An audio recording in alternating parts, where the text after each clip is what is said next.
The dog was wrong about the man. She was right about the room. 48 seconds before the anthem, the Los Angeles fan zone was one giant throat. All flags and phones and beer foam and heat coming off the pavement. Bram Calder stood with Kiva tight at his left leg, watching shoulders before faces. Fans near the main screen bounced and sang badly. Waving scarves and plastic cups, like the whole plaza, had been given the same bad idea at once. Then one pocket did not sing. 200 people, maybe less, maybe more, held their phones low against their chests. Their shoulders stayed locked.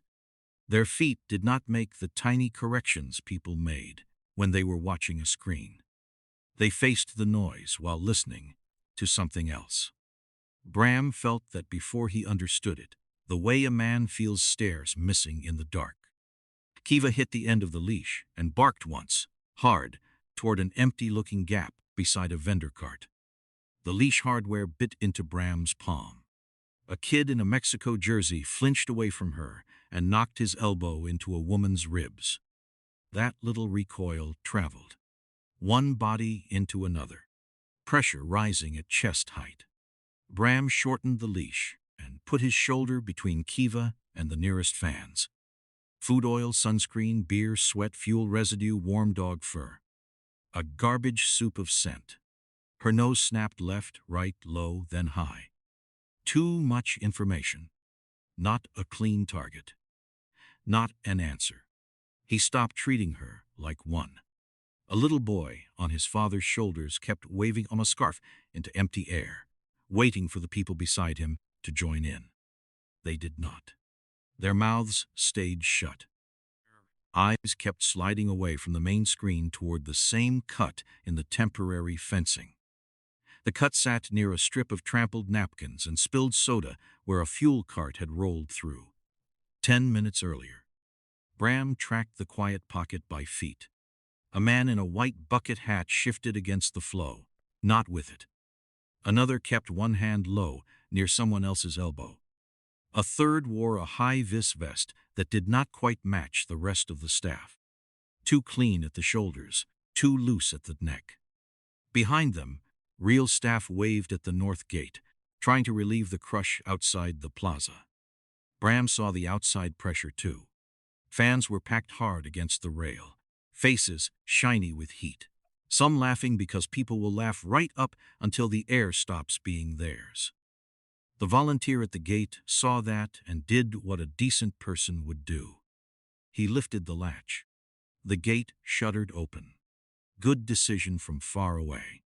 Maybe the only decision. That was the ugly part.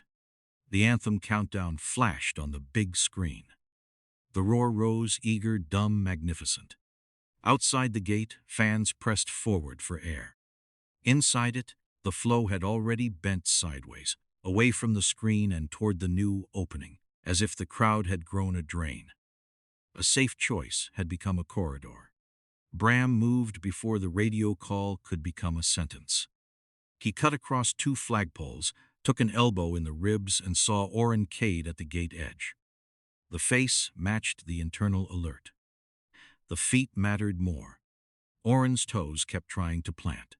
His shoulders kept being turned. He looked like a man walking until Bram watched, who owned his balance. One hand brushed Orin's sleeve. One body behind him closed the backward option. One body ahead made room that should not have existed. People don't stop singing in a place like this unless someone taught them fear, Bram said, mostly to himself. No one heard him. Naturally, the bucket hat man never grabbed Orin. That was the trick. He only occupied the inch Orin needed, then gave it back too late. Another crewman smiled at a phone camera and crossed Orin's escape line like a polite tourist. Bram reached the gate as Kiva pressed into his thigh, bracing against the sideways shove. He hooked 2 fingers into the back of Orin's jacket and yanked him half a step out of the pull. Orin twisted, furious and frightened. A high-vis volunteer stumbled near the hinge. Bram caught the man by the vest and shoved him clear before the gate edge took his knee. Phones loved that part. They caught Bram grabbing dragging a guest, bleeding a little from the mouth already, Kiva straining at his leg. They did not catch the hand letting go of Orin's sleeve. They did not catch the quiet pocket moving as one ugly thought. The anthem began. The plaza sang. Orin tore free and slipped through the wrong gate with three men who looked exactly like help. Bram lunged once more and caught only hot fabric brushing his knuckles. Kiva barked again, shorter this time, almost torn in half by the anthem. A security camera above the sponsor arch tilted, found Bram's face and held there. Sabine Holt reached Bram before the anthem found its second line. She came out of the staff lane with a radio clipped high, her vest twisted across one shoulder. And the kind of expression logistics people save for men who turn a difficult day into paperwork with witnesses. Kiva stayed tight against Bram's leg, chest working. Her ears cut toward a fryer hiss, then a radio burst, then the hot metal rattle of the gate. The dog wanted 6 directions at once. Bram did not blame her. The air had been stirred into grease, beer, sunscreen, hot plastic signage, and the breath of too many people in too small a mood. Sabine pointed toward the open gate, where the crowd was draining in a way that looked helpful if you were watching from a command platform. You just interfered with a live route. Her voice was sharp, but not stupid. Good. Stupid got people killed faster. That route changed before the gate opened, Bram said. That gate was open to save people. It did, outside. 2 staffers tried to pull the gate back under control without making it look like they were pulling anything. Every useful move looked suspicious when 1,000 phones were hungry. The volunteer Bram had shoved clear was upright, pale, and suddenly very interested in not being noticed. Sabine's jaw tightened. You always make crowds sound like plumbing, only when people keep opening drains. She hated that. She also looked where he pointed, which meant she was still useful. Normal relief spread wide, messy, grateful. This line narrowed. Shoulder to shoulder, then space, then shoulder again. Someone was making a corridor out of good intentions. Kiva's head snapped toward a burst of food smoke and then back to the gate. Sabine saw it and gave Bram a flat look. Your dog is guessing. She's overloaded, Bram said. Different problem. So you yanked a guest on camera.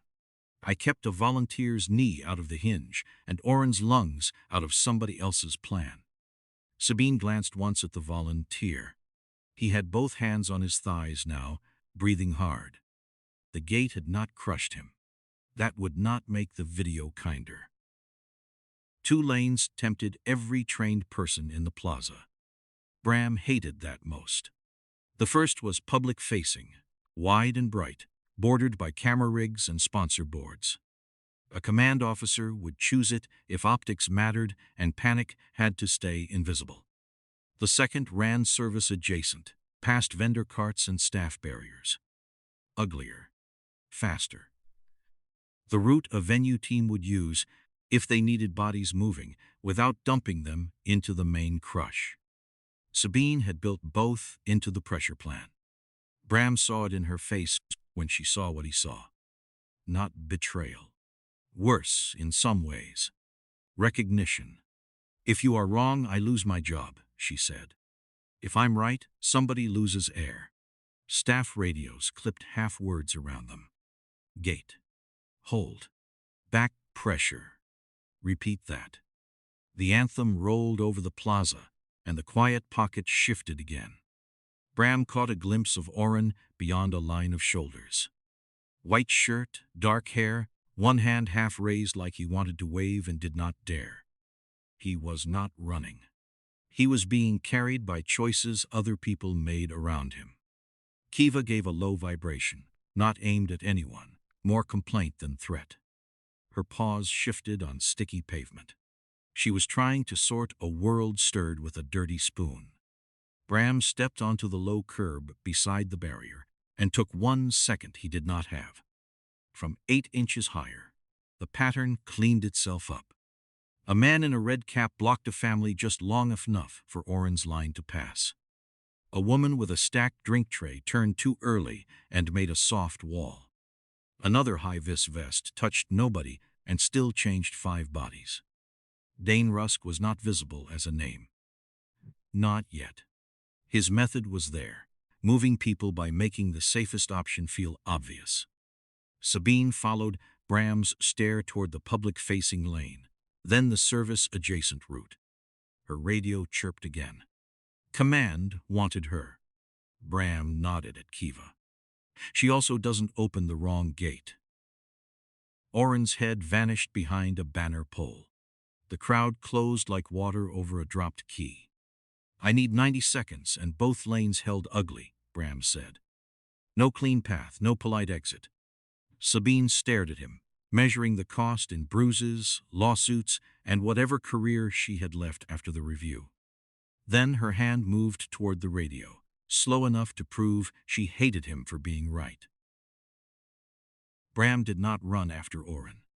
Running was how people died in a crowd that already had too many opinions. He moved sideways first, into the pressure line, letting the bodies tell him where the corridor had been cut. Kiva switched sides under the leash, shoulder brushing his knee, then leaned hard when a shove came from behind. Not a trail, a brace. Her ribs worked fast under her coat. Her nose kept snapping toward useless smells, fryer oil, beer foam, sun-baked plastic. Fuel residue from the service cart, warm dog fur rising off her own back. He let her give him space and stopped asking her for answers. Ahead, Orin's white shirt flashed once between 2 flags. The man was not being dragged. That would have been simpler, and the world had a nasty habit of declining simple. He was being guided by inches. A blocked elbow. A shoulder opening too late. A path made clean for half a step and dirty again behind him. The anthem turned the plaza into one huge cover sound, bright and patriotic and useless. Everybody was shouting. Almost nobody was saying anything worth using. Sabine's voice cracked over a nearby radio, clipped and buried under anthem noise, ordering staff to hold both lanes ugly. Some heard her. Some heard only panic-wearing official words. A food cart rattled over a seam in the concourse and rolled just far enough to make a family stop. The father lifted his child higher. The stroller beside him jammed crosswise. That was the crew's first real shove, dressed up as a normal problem. Bram saw the red-cap man glance at the cart before it moved, then look away like he had never cared about wheels in his life. Another man drifted along the sponsor board, not fighting the crowd, just borrowing its shove and paying back nothing. Ugly little craft. Bram used his left forearm to make a wedge, not a strike, and felt a stranger's ribs push back through a wet jersey. Kiva put herself between his leg and the stroller wheel, then jerked when somebody stepped on the edge of her paw. He felt the flinch through the leash before he heard any sound from her. He hated that part. The dog still pushed back into position. The leash went tight enough to bite. Bram gave slack before panic traveled down the line into her. Kiva shook once, stayed with him, and pressed forward again. Good girl, he thought, and did not say it. No room for softness. Not yet. A woman shouted that somebody was crushing her arm. 3 phones tilted toward Bram, which meant 3 little trials had already begun. He kept his hands open when he could, and ugly when he had to. The red-cap man cut across Orin's path and stopped dead as if reading a text. Orin bounced off him, turned, and one of the quiet pocket men caught his sleeve low at the wrist. Bram saw the pull, not the hand. Enough. He drove into the gap with his shoulder, took a hip against his thigh, and used the collision to turn himself instead of the crowd. Kiva's body gave him half a second of clean edge. He reached through 2 swing scarves and got Orin by the back of the shirt. Someone yelled for security. which would have been funny on a kinder planet. Orin came around wild, not grateful, not even close. His eyes went past Bram to the cameras, the staff vests, the open gate, the lane Sabine was trying to spoil. "Don't," Orin snapped, trying to peel Bram's hand off. Bram hauled him one step sideways, away from the red cap, and a boy slammed into his back hard enough to push breath out of him. Civilians everywhere.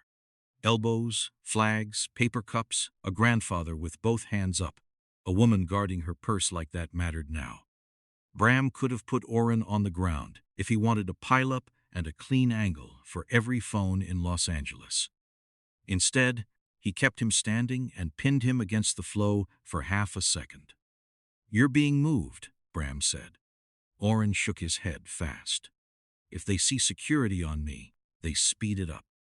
Behind him, the red cap man had already turned away. Another staff vest drifted into the service-adjacent lane. The cart wheels rattled again, farther down, setting the next little wall. Kiva barked once, not at a man, but at the pressure folding toward them. Bram felt the crowd choose the route before anyone in command could name it. Orin fought him harder. Orin fought like protection was the danger. That told Bram more than gratitude would have. A grateful man usually clung. A guilty man calculated. Orin kept trying to turn his face away from the phones while Bram held him upright in the crush. His breath came short and high, not loud enough to carry, just enough for Kiva to notice. The dog's head snapped toward him. Her body tightened, leash humming against Bram's fingers. Stress, not truth. Fear, not confession. Bram filed it where it belonged and kept moving.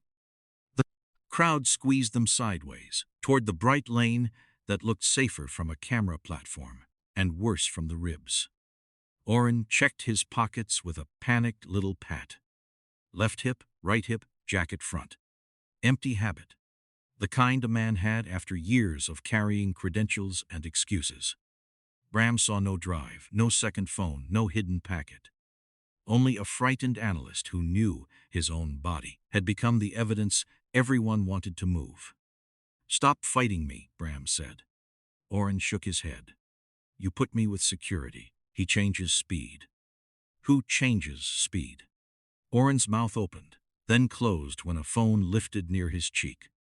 Bram made a pocket with his shoulder and the side of Kiva's body. It lasted 2 breaths. Good enough. Who?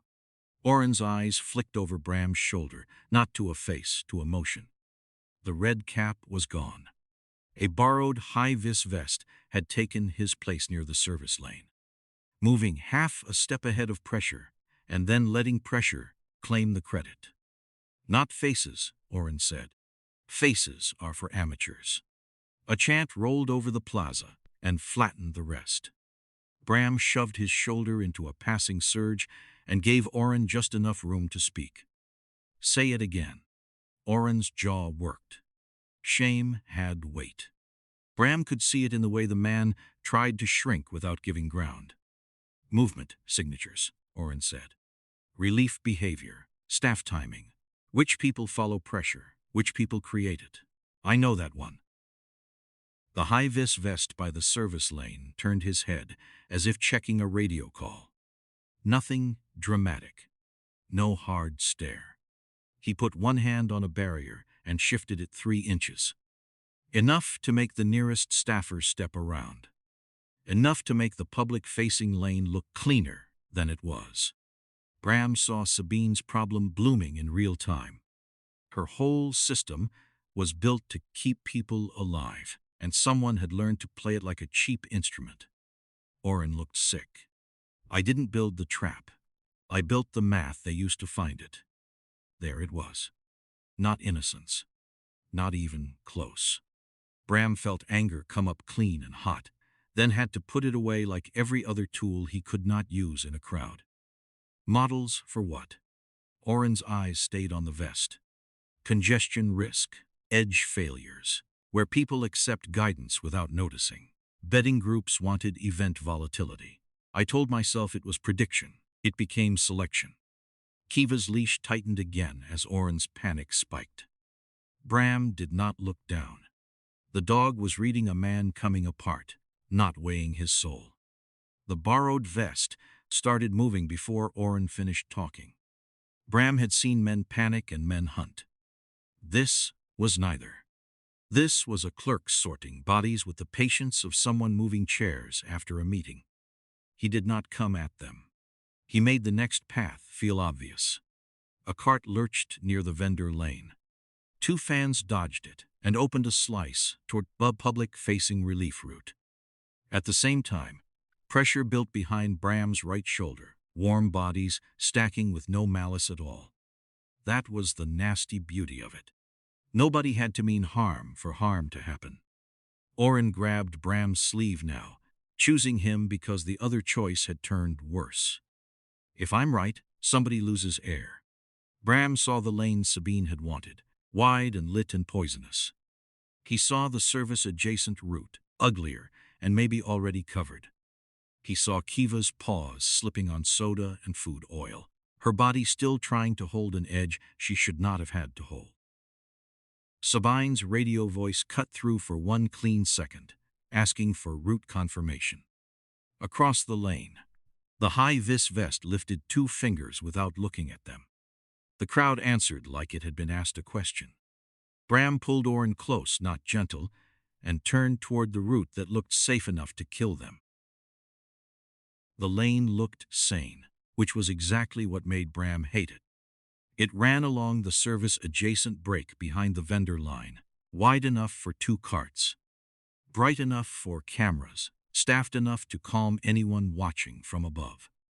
It had railings, vests, sightlines, and the kind of obvious logic that got written into safety plans by people who had spent years trying to keep crowds alive. Sabine pointed them toward it, with her radio still near her mouth.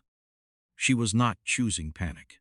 She was choosing the route any trained operator would choose, with a crowd folding at the ribs and Orin going gray beside them.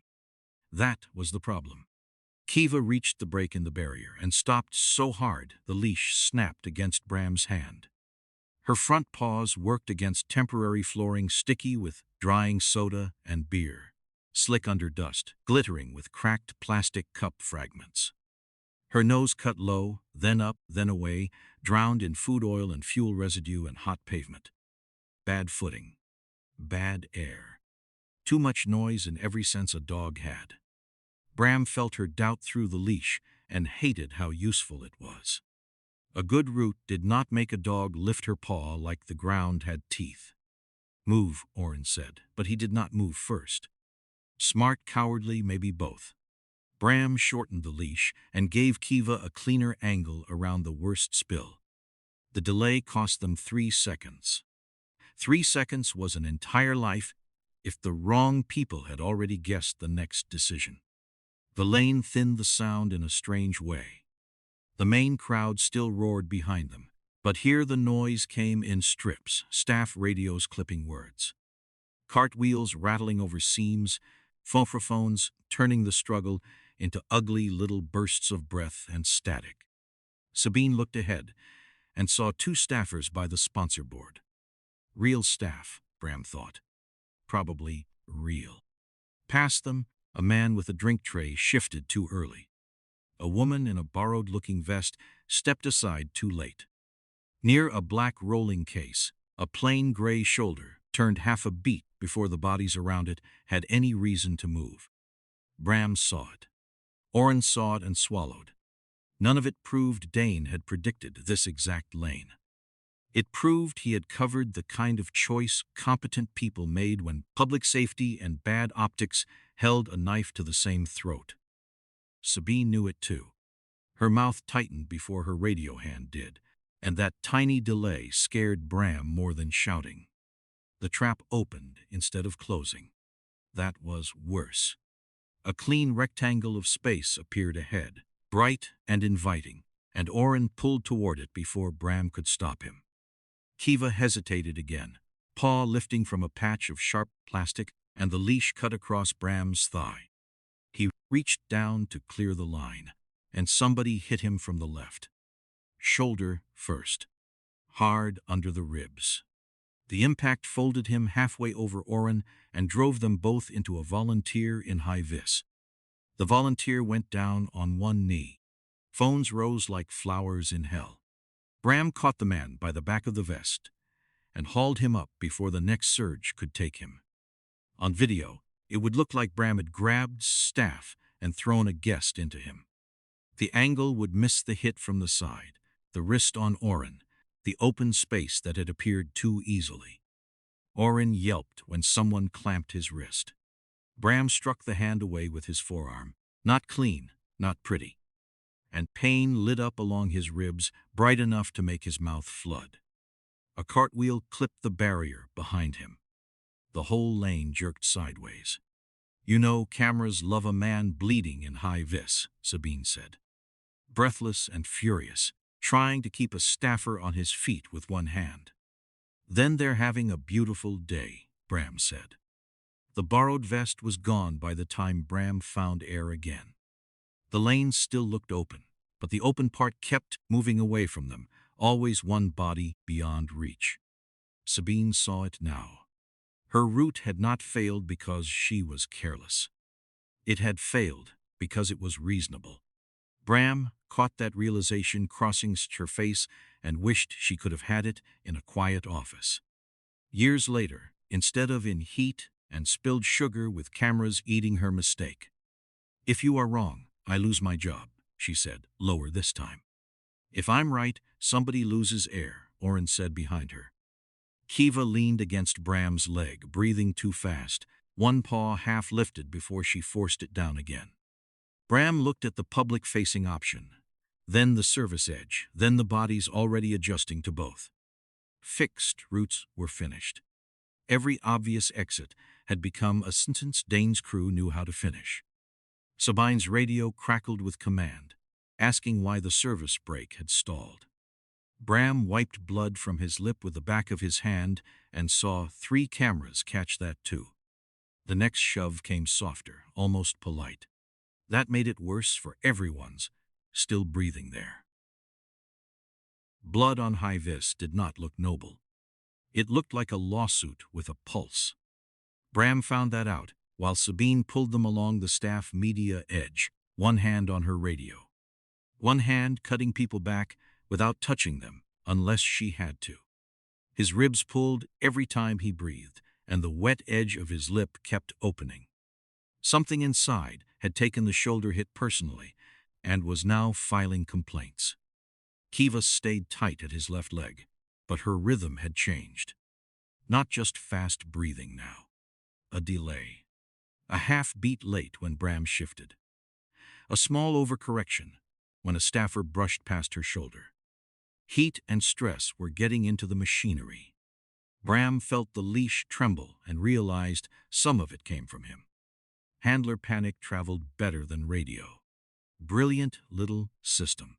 He slowed his hand, loosed his grip, and forced his shoulders down while Orin stumbled beside them with one sleeve half torn. Behind them, the failed service brake still looked usable to anyone far enough away to miss the pressure that had ruined it. Which was almost everybody important right now. Captain Marin Knox came through Sabine's earpiece first, then through a line of staff, parting near the media rail. She was not red-faced. That would have been easier to hate. She moved with command discipline and a tablet in one hand, watching a live feed that showed Bram bleeding, grabbing a volunteer, and dragging Orin through a passage that had stalled right after he entered it. From her altitude, he looked like the infection, not the fever. "From up here, you look like the problem, Calder," Knox said through Sabine's radio. Then, in person, when she got close enough to be heard over the crowd wash, Bram kept walking. Stopping would make a nice little circle for phones. From down here, that's usually how saving people starts. Sabine shot him a look that said charm was not on the approved operations menu. Kiva snapped her head toward Knox's movement, over-alerting, feeding off Bram's tight breath. He clicked his tongue once, low, and softened the leash. The dog came back to his leg, slower than before. Knox matched their pace, which gave Bram some grudging respect for her and did nothing for his ribs. "I have 3 camera angles of you escalating contact near staff," Knox said. "I have a route failure after your interference.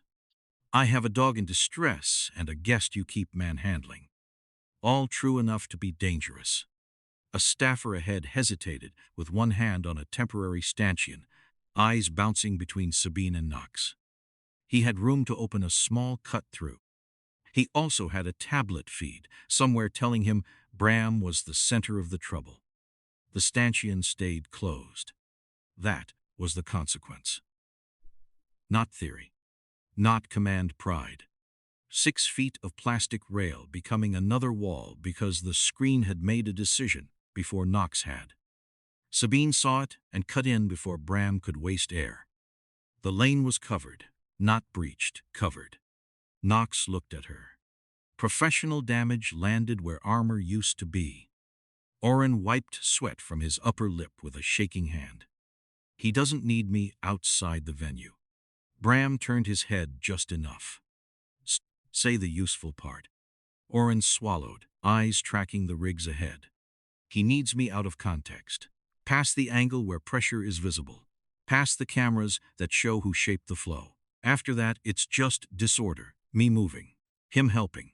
Your guy bleeding in a vest." Knox's expression did not soften. Good commanders did not melt because a guilty analyst had a point. But she did look at the closed stanchion, then the media ramp ahead, where the next narrow window was filling with bodies, tripods, rolling cases, and staff who had started choosing safety by habit again. The way forward folded while they watched. A cart stopped where it should not have stopped. 2 camera operators backed up at the same time. Staff corrected them with small hand signs. All normal, all too late. Bram felt Kiva lean harder, her flank warm against his calf, then drift half a step when his breath caught. He steadied himself before he steadied her. One long inhale through the nose, one ugly exhale. The leash stopped buzzing. Not gone. Better. Sometimes the whole job was less bad. Sabine saw the window die and said something under her breath that would not look elegant on an incident report. "No clean path," Bram said. "Clean paths are how he reads us." Knox's tablet chirped. Another phone clip came in, probably him looking like a public menace from a fresh angle. Orin stared at the crowd, hunted and ashamed. Sabine lifted her radio, then hesitated. Bram watched the thought form before she said it. Not an evacuation. Not run. Not a big order.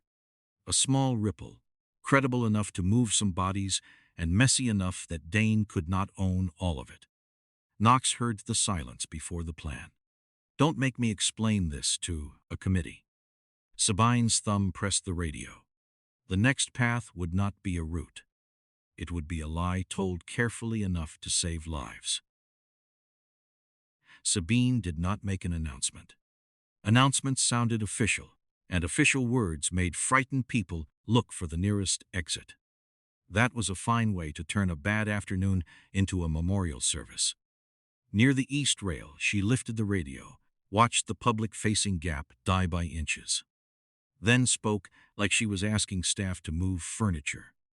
"East rail, 3 steps back, hold carts, clear wheels." That was all. No warning. No lecture. Not even the doomed little phrase people use when panic is already standing in the room wearing shoes.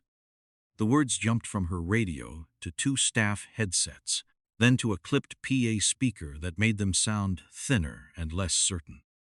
Some people heard east rail. Some heard back. Some heard nothing but the anthem and the crowd behind it. Bram felt the first small answer before he saw it. Shoulders loosened near the media rail. A man with a child shifted back because a vest waved him. A woman in red misunderstood and turned sideways, which was not helpful, but but was movement. The instruction did not travel like language. It traveled like weather, thin in one section, smeared in another, swallowed by a chant from the big screen. Kiva leaned into Bram's left leg, breath hot and fast, her body making a rough edge around Orin. Bram watched faces turn toward vests, then away again, trusting whoever looked least frightened. The ripple came late, like a breath caught in a room and finally released. It did not roll clean. A pocket opened ahead, narrow as a hallway and just as temporary. Bram put his hand between Orin's shoulder blades and did not push until the man stopped trying to choose his own panic. "Walk," Bram said. "Not fast." Orin's eyes jumped to the open sliver, then to the cameras, then back to the bodies closing behind them. The urge to bolt ran through him so hard Bram could feel it in the way his jacket tensed. Kiva held the outside line for 3 steps, leash drawn across Bram's thigh, her paws finding less slick patches between soda and crushed cups. Sabine moved on the other side, radio up, burning whatever professional cover she had left. "Again," she said into the channel. "East rail, hold carts." A staffer near the rail waved too big. A cluster of fans stepped back too far. The new gap opened, then pinched at the rear like a hand closing on cloth. Food smoke thinned as bodies shifted, then thickened again when cart fans pulled it back across the lane. Sweat and polyester came with it, sour and hot. The smell of a crowd learning it had become too much of itself. That pinch hit a father first. He turned to shield his daughter, and the daughter's scarf caught on the corner of a sign stand. Nobody meant harm. Harm rarely needed enthusiasm. It just needed bad timing, and too many hips pointed at the same lie. Bram shifted Kiva with a low tap of the leash and put his own ribs into the pressure before the father folded. Pain fired white along his side. He kept moving because pain was not a vote. Sabine saw the compression and changed the rhythm before command could ask a smart question too late. "Hold wheels. Now." The PA ate half of it. Enough bodies answered to make a chance. Bram felt the moving pocket exist. Not a route. A Sikh's mistake. Orin took 2 good steps inside it, head down, hands up, finally useful in the most basic possible way. Kiva's shoulder brushed his knee, keeping him from drifting into the closing side. For 5 seconds, maybe 6, the pocket belonged to them. A camera operator shouted for space and got none. A staffer tried to help and made it worse by stepping into the only breathing slot. Bram caught his sleeve and turned him sideways, gentle enough for the man, ugly enough for the phones. Then Dane Rusk saw it. Bram did not know the name from the face yet, not in any clean way, but he knew the movement. A man in plain staff gray crossed from the media side clutter without fighting the flow. His right shoulder turned half a beat before pressure reached him. One hand rested on a rolling case handle, as if he had been born waiting beside it. He arrived early to the place the pocket would need next. He did not look at Orin. That made it worse. Dane angled the rolling case with 1 foot and let 2 camera assistants step around it. That was enough to cut the forming passage in half. Orin made a small sound, not fear exactly, more recognition with all the air kicked out of it. Kiva stiffened against Bram's leg, caught between holding the edge and warning him the edge had changed shape. Sabine lowered the radio by an inch. The ripple had worked. That was the ugly joke.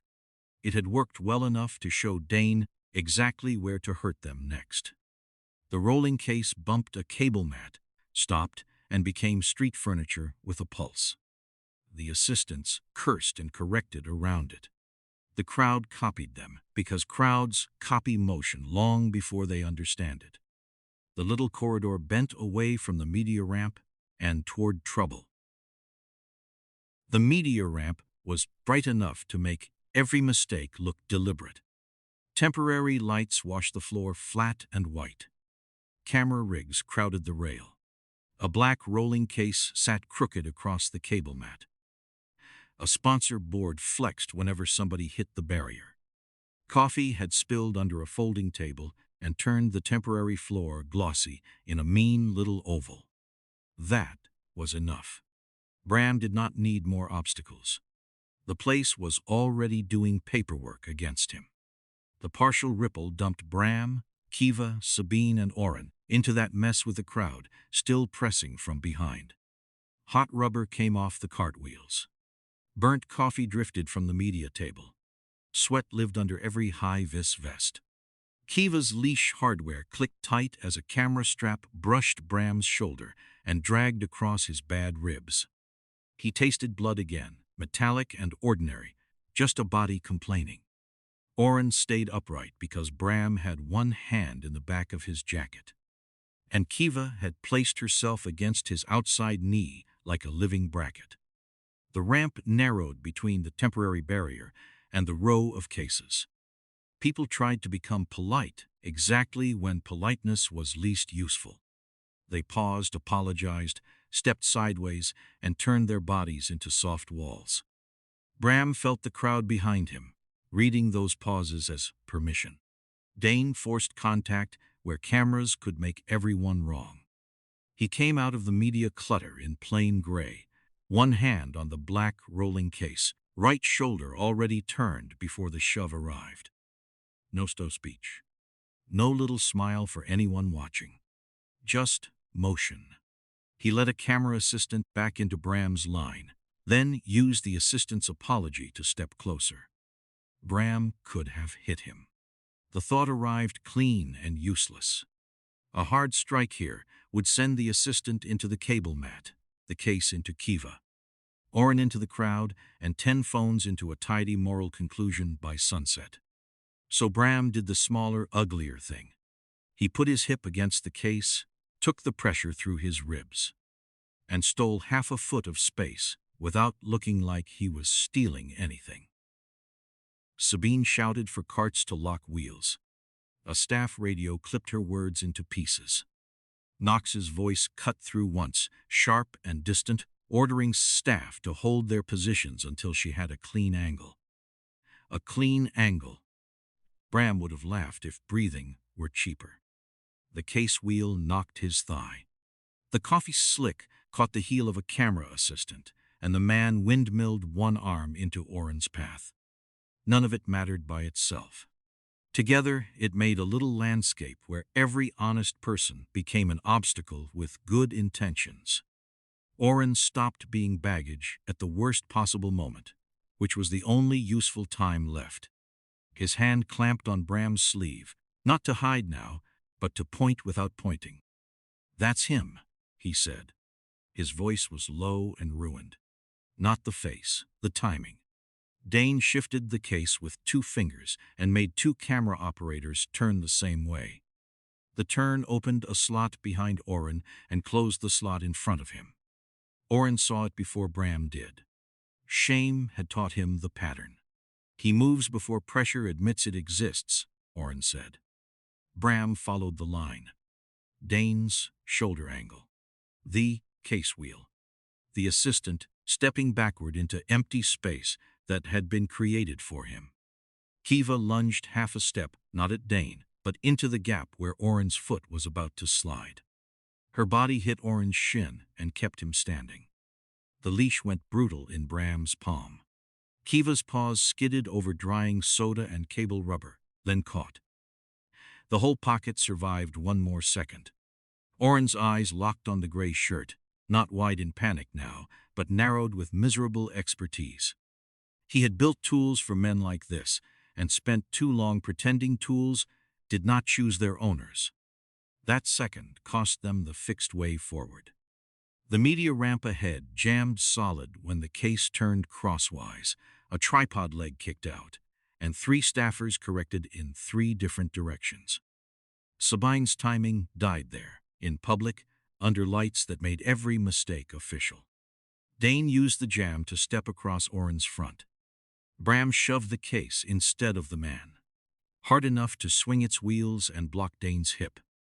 Not hard enough to dump equipment onto civilians. Pain ripped up his side and nearly took his knees. Kiva pressed back into him, shaking now, warm fur against its calf, still holding the edge. Orin did not bolt. That mattered. He stayed inside the shrinking pocket and looked at Dane like a man finally recognizing the price of his own math. Bram saw it then with miserable clarity. No lane was going to save them. No gate. No staff path. No command angle. They would have to move the pocket themselves, body by body, breath by breath, through a crowd that would never know it was helping. Sabine reached for her radio, then stopped. There was no instruction short enough now. Phones were still watching. The crowd behind them wanted the obvious thing, a path, and the obvious thing had just become bait. Bram stopped looking for a route. The thought landed with no drama, just a tired little click behind his eyes. Routes were lines on paper. This was bodies, heat, cable rubber, spilled coffee, dog breath, and 100 frightened little corrections feeding one another. The crowd behind him wanted the obvious thing. Dane wanted the obvious thing too. That made it poison. Bram put one hand flat against Orin's chest and held him in place for half a second while the media ramp jammed ahead. Kiva's flank pressed hot against his leg, her breath fast enough to worry him. Her paws skidding once on drying soda before she caught the cable mat edge. Sabine looked at him over the black rolling case. No clean instruction waited in her face. Good. Clean had failed them. Tiny pocket, Bram said. His ribs made the words smaller than he liked. Not a lane. Orin stared at him like he had just suggested prayer as a traffic control device. Maybe he had. Stay visible, Bram told him. Hands up, head up, walk when I move you. Orin's breath cut short. He looked at the camera rig, then the crowd, then Kiva's shaking shoulders. Then, finally, he nodded. A small nod, but the first useful thing he had given them without a fight. Sabine understood first, because logistics people lived in the grim country of not enough space. She raised her radio and stopped trying to command the whole mess. Media carts hold. East rail step back. Do not advance. Her voice came clipped, practical, almost boring. Boring saved lives when exciting language started funerals. The words caught in some headsets, failed in others, and leaked from a speaker thin as bad coffee. Still, a few shoulders answered. A camera operator locked his wheels. A staffer at the rail took 2 careful steps back and pulled one confused fan with him. Not a path. A breath. Bram used it. He turned his body sideways, taking the first shove on his bad ribs so Orin did not take it in the throat. Kiva held the outside edge, not attacking, not chasing, just occupying the cruel strip where one stranger's knee could become the start of a fall. Orin lifted both hands and kept his face toward the nearest camera, miserable and visible. He wanted to fold. Bram saw it in his neck, in the twitch of his shoulders, in the way his fingers kept trying to close around nothing. He stayed upright anyway. That mattered. Dane's method needed confusion. Orin's cooperation made a shape the phones could not completely erase. It also kept Dane from turning him into another man lost inside normal crowd movement. Dane moved to cut the next breath out of them. He came across the pressure with that same quiet timing, plain gray shirt, no hurry, one palm on the rolling case as if helping. His right shoulder turned early again. Orin saw it. Now, he said, barely loud enough. A civilian camera assistant backed into the case. A child's flagpole jabbed into the pocket at shoulder height. Orin flinched, started to fold, then forced himself upright with a sound that was half cough, half decision. Kiva bought the second. She slid across Bram's shin and planted between Orin's knee and the closing case, body angled, leash biting into Bram's palm. The case bumped her shoulder. She yelped once, sharp and furious, but did not break position. For one mean instant, Bram almost lost the leash. The nylon burned across his fingers. Kiva's back legs trembled, and the old part of his brain wanted to pick her up, get her out, end the bargain. Instead, he gave 1 inch of slack and kept the edge. Bram wanted to remove Dane from the world in several satisfying ways. Instead, he caught the flagpole before it speared the assistant, shoved the assistant sideways into open staff hands, and used that same ugly motion to swing the rolling case between Dane and Orin. So strike. No glory. Just furniture, pain, and timing. Sabine snapped. Hold it there. And 2 staffers finally did something useful by freezing instead of helping. Their stillness broke Dane's red. His shoulder turned for pressure that did not arrive. The gap he expected stayed empty for half a second too long. Half a second was rude, beautiful wealth. The public consequence arrived faster than force ever could. Dane's shoulder hit the stalled case. Orin stayed visible. Sabine's staff held the rail. Kiva's body kept the outer edge from folding for 1 more second. Then her back legs trembled under the heat and strain. Bram felt it through the leash and hated every inch of the bargain. He hauled Orin through the pocket as the crowd copied the new shape and moved, badly, imperfectly, alive. A woman stumbled at Bram's hip. He caught her forearm first, before Orin, before himself, and shoved her back into balance. That cost him half a step and a bolt of pain up his side. Dane tried to slide around the case, but the camera assistant he had used as cover turned the wrong way, scared now, and boxed him in against the sponsor board. His early shoulder turn, the thing that had made him invisible a minute ago, now made him late. He was ready for a crowd that moved. He was not ready for staff to freeze. Knox's people appeared only after that, when the work was already done, hands up, voices controlled. Taking custody of a man who had been separated by the same crowd logic he thought he owned. Phones caught Bram dragging Orin, Kiva stumbling, Sabine yelling, Dane pinned, none of the pressure that explained it. Orin stood on the far side of the rail, with both hands still raised, breathing like each inhale had to be negotiated. Kiva sagged against Bram's leg. The pocket collapsed behind them, not into disaster, just into people being people again. The first clip made Bram look guilty in 7 seconds. It had him shoving a volunteer, dragging Orin by the jacket, and hauling Kiva through a knot of fans while Sabine yelled something off camera. The angle missed the pressure line, the trapped knees, the case cutting off Orin's path, and the quiet math of bodies closing at chest height. It was not fake. That was the problem. It was true enough to lie. A junior staffer played it on a phone near the temporary operations table. Then realized Bram was standing close enough to see it and lowered the screen as if hiding something fragile and dead. Bram did not reach for it. He had one hand on Kiva's harness, and the other pressed against his ribs.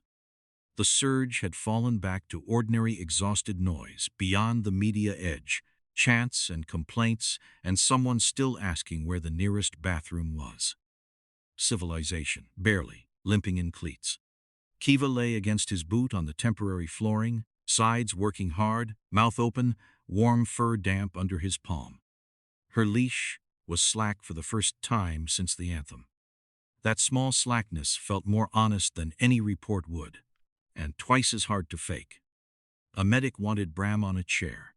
Bram let him look at the split in his lip and refused the chair. Because chairs had a way of turning into decisions other people made for you. Kiva accepted water from a paper bowl, then stopped after 3 pulls and rested her chin near his foot. One front paw stayed lifted, not high, just enough to say the day had taken a receipt. Bram ran 2 fingers along the fur behind her ear, feeling heat bleed slowly out of her. She was not a miracle. She was a working dog who had paid for seconds with muscle and trust. Across the table, Orin sat between two staffs with a bottle of water he had not opened. Alive. Not clean. His eyes kept sliding toward the ramp where Dane had been walked away after the separation. Official hands arriving late and looking very official about it. Orin noticed Bram watching and looked down first. Good. Shame did not fix anything, but it was at least heavier than excuses. His hand still shook, though nobody was touching him now. The tremor made the plastic bottle click softly against the table edge. He started to say Bram's name, got one sound out. Then his eyes dropped to Kiva's lifted paw and the words fell apart. Whatever apology he had brought with him was too small for the room. He set the unopened bottle on the table, because his hands could not be trusted with it. Bram looked away first. Not forgiveness, not punishment, just triage. Sabine stood with Knox beside a folding table covered in radios, incident cards, and one sad coffee urn, leaking brown drops onto a napkin. Her vest had a torn strip near the shoulder. Someone had already asked her for a written sequence of gate decisions. Another staffer hovered with a tablet open to the root log, waiting for initials that would turn a living mistake into a neat chain of entries. That phrase had the dead smell of a review board. Knox listened without performing sympathy, which Bram respected more than a speech. Sabine kept her voice level, while she explained the north gate, the outside congestion, the inside flow shift, and how Dane had covered the choices competent people would make. She did not blame a volunteer. She did not pretend Bram had been polite. She did not clear herself with a tidy sentence.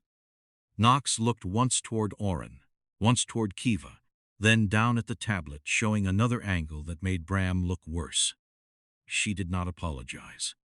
She also did not order him pulled off the floor. In command language, that was close to mercy. Hold him, she told the nearest officer, meaning Orin, not Bram. And keep the raw angles. All of them. I want the ugly ones too. Orin closed his eyes like a man hearing a door lock and knowing he had built part of the house. Sabine's shoulders dropped a fraction, then came back up when her radio chirped again. The cost had only changed rooms. Bram crouched beside Kiva, slow because his ribs had become a committee of objections, and checked her paw with 2 fingers. No blood he could see. Heat, strain, grit stuck between pads. Enough. Too much. She leaned into his hand, breathing lower now, not easy, but settling. Around them, phones kept rewriting the story in pieces. Bram could already imagine the captions, the outrage. The clean certainty of people who had never felt a crowd decide where their lungs were allowed to go. He clipped the leash shorter, then let it hang slack again. Kiva's eyes stayed half open. Outside, the fan zone roared for a game that had never stopped for any of them.